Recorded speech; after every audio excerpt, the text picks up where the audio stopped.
let me give some details behind this DeepSeek that has shaken the market. So there's this DeepSeek app that's a large language model that has risen to #1 in the App Store now that it came out. And what this Chinese company is claiming is that it was built in under 2 months for less than $10 million. And the figure I heard now is 6 million total, which would shake up the whole AI development technology infrastructure plans that I think, this Stargate project that was for $500 billion over the next 4 years.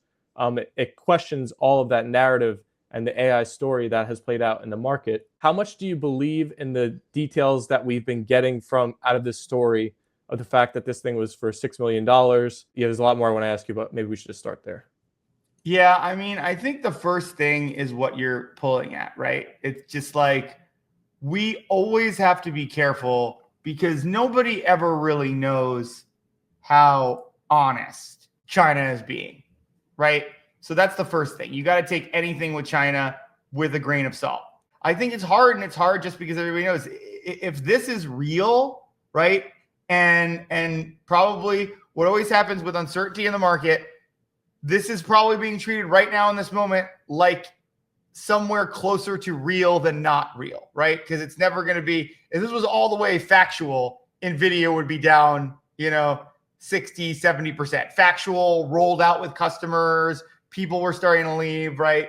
That would be a huge decline for NVIDIA, maybe an overreaction, right? But since it's just a rumor and it's coming from China, and China is known to fudge things, but the other thing that's important to keep in mind is that China is smart, right? And what does China know about us that we might be coming to war on tariffs? How do you hurt the US? How do you hurt Trump? Trump cares about the stock market. Attack the stock market, right? So there's a side that could say like, yeah, it might be real, everything like that, but also it's coming out of China. China's not beyond completely fabricating numbers, right? To hurt us. It's just like, there's an expression, and it was more about the Cold War, and it was called sowing discontent. Whether this is true, whether it's not true, it's certainly sowing discontent in the stock market. And you've got to take it with a grain of salt, but you've got to also take it seriously. So another question I have is so this morning, it seems like all of the AI adjacent and companies that are affected or involved with AI, we're kind of getting hit the same way. And maybe now throughout the day, we're seeing some winners and losers emerge.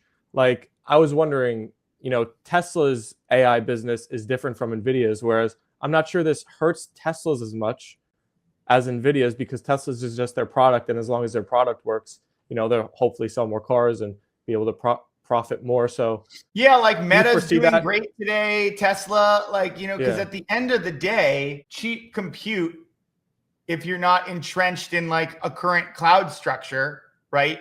Cheap compute is good. It's easier to run Meta's business with cheap compute. They're not going to China anytime soon, but you have to look at this as like, okay, maybe there's a response in the US and compute is just cheaper. For a company like Meta, that's actually really good news. Same thing with Tesla. That's not really committed to any specific thing. Hey, if compute got cheaper, that would also be good for Tesla, right? I think you're just seeing some general, panic around US stocks. And I think there's two things going on, right? There's stocks that are being attacked because they have, they touch AI or compute or anything like that in the surrounding, businesses. And then you have just general nervous around the US stock market, overvalued stocks, right? The undervalued stocks, the ones that have been beat up more, those are being bought up a little bit because we say in hard times, that's what happens. And then we're seeing a stock like Tesla that some might consider a little overvalued, getting hurt a bit just because it's like we're basically seeing AI companies get hit and then kind of like a value correction on everything else. Some stocks that are overvalued are getting hit a little. Some stocks that were viewed as undervalued, beat up more, they're getting bought up today. Where we go from here, I don't know. I'm going to be looking at the strategy. Like I've said, we've seen some things like, just to be specific, we saw Palantir, emerge to about 3% down. Now it's back again. We've got to kind of see how this continues to develop. I think I actually saw that the DeepSeek model was built on top of Llama, Meta's AI, which is open source. So I think Meta might be ahead of the curve here, and maybe companies like OpenAI and all of the large language model companies are the ones that are the biggest losers here. Whereas Well, Meta's that's what we've been saying, that we like one of our big theses on Meta is that we like what they've been doing in open source, right? Because in our view, it's only a matter of time, right? Because before that becomes more and more valuable. I've always said that, right? Because on one hand, you've got something like the OpenAI models where to pay for the compute, they're going to need to be charged more and more, right? Whereas you have someone like Meta that has something open source, things can build on top of. That's why I always like open source more, because the world has been changing. And that's why we tend to like open source things. That's why we've liked Meta. It's been one of our favorite stocks on a longer time scale, just because they have their really nice ad revenue base, and then they're really doing clever things, with PyTorch. That was the first open source thing that really did well. It really, before that, people were using Google's open source algos and for TensorFlow. And now a lot more people use PyTorch. And now you have, things built on Llama, and that's the future. So I'm glad that was the one good long I picked this week, Meta. Something that I heard on CNBC this morning, so I don't know if it's verified or not, that this DeepSeek, which is now the #1 app, in its terms of service, it makes you accept that it can read through and access all of your Gmail history. So I just wanted to say that on stream for anybody who's thinking about downloading it. Maybe think twice before you download this app. And obviously, we're going to cover this update in the TikTok story. But with all of the lawfare from the government going on against that, I'm wondering how long this DeepSeek app is even going to be around, or if there's anything going to come from that perspective of the story. Yeah, maybe they've been sitting on this technology and not telling anyone about it, and now that they're worried about losing TikTok, they need a new way to spy on all of us. Could be. So before this weekend, almost black swan coming out, the news stories for this week were all going to be around the earnings, because we have a lot of major earnings coming across the board this week, like Meta, Microsoft, Apple, Tesla. I was wondering if you have any insights into like a company that has an earnings report coming up, if what they were going to say on the call had already been formed and now they're scrambling because they're going to have to update Wall Street on this latest events, or how it would be for those companies leading into these earnings that are coming out, starting tomorrow and then over the next couple of days. As a chip company, they're really in trouble, right? Because you have a responsibility in your forecasts to be conservative, right? And even just with the news of this, maybe not next quarter, maybe not 2 quarters out, but as you look in your further projections, you have to respect this somewhat. Because the worst thing you could do is have this become bigger and then have to revise down like your 2026 forecast 40% because you weren't willing to do it like 20% this quarter, and then another 20% when it came to fruition more. That could be a pretty catastrophic event. But that's just to say, right, given that I don't really know how tangibly their businesses are affected, or, like we're saying, all of these Fortune 1000, 2000 companies that are providing revenue to these service layer providers, how much that's going to change, because they're probably not going to switch to DeepSeek, right?